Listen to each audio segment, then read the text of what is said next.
everyone, and thanks for joining me for the latest weekly market insight series directly from the Capital Markets Trading Desk here at Sunwest Mortgage Company. So let's get right to it. Following a slew of economic data, investors find themselves searching for signs of a weakening labor market, which could support rate cuts from the Federal Reserve. On Wall Street, U.S. equities are headed for another winning week.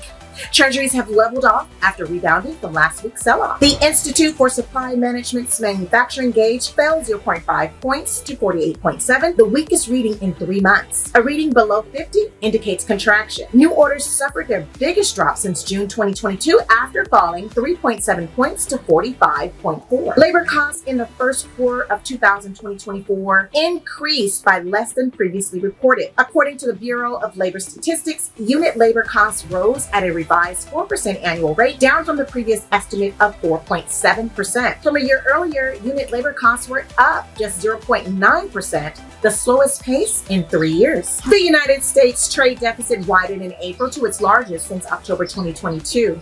Commerce Department data showed that a surge in imports of goods, which outpaced a small increase in exports, led to the deficit increasing by 8.7% to $74.6 billion. The median estimate had the deficit widened to $76.5 billion. The increase in the size of the trade deficit came as the value of imports shot up by 2.4% to $338 billion in April, after slumping by 1.5% to $330 billion in March, as imports of motor vehicles, computers, and industrial supplies escalated. With the average 30-year interest rate hovering around 7%, along with a holiday-shortened week, mortgage applications fell during the week ending May 31st. MBA applications fell by 5.2% after falling 5.7% the week before. Refinances decreased by 7% from the previous week and were down 31% compared to the same week last year. Purchases increased by 4% from the week ending May 24th, but were down 16% on a yearly basis. The Labor Department reported that job openings in April fell to the lowest level since 2021. Employers posted 8.1 million jobs during the month, down from a revised 8.4 million in March.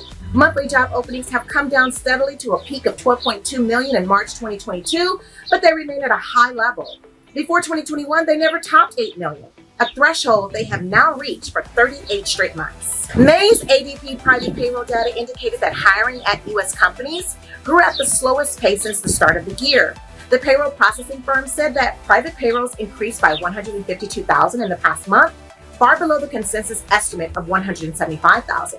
The figure was also 36,000 less than April's downwardly revised 188. Nearly all the hiring came from the services sector, with goods producers contributing just a net 3,000 to the total. Annual pay growth gains held at a 5% rate, where they have been for 3 months so far. Applications for U.S. unemployment benefits jumped by 8,000 to 229,000 for the week ending June 1st.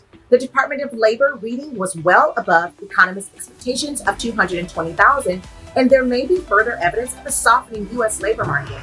Continuing claims unexpectedly jumped as well after rising by 2,000 to 1.79 million, the highest reading in 7 weeks. In international news, 2 central banks cut their benchmark interest rates this week. On Wednesday, the Bank of Canada became the first central bank to kick off an easing cycle, citing ongoing evidence that underlying inflation is relaxing. The central bank cut interest rates by 25 basis points to 4.75%.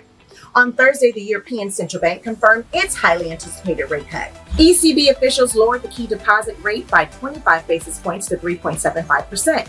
It was its first rate cut since 2019. The ECB staff also raised their annual average headline inflation outlook for 2024 to 2.5%. from 2.3%. And that's it for this week. If you like this video, please hit that like button. Join me on Fridays. Stay here and get updated with the world news. Our trading desk will have the latest information about pricing incentives, so stay locked in and never miss out. Have a happy Friday. It is hot out here. It's a summer day. Get out there and enjoy your weekend. Buffy, out.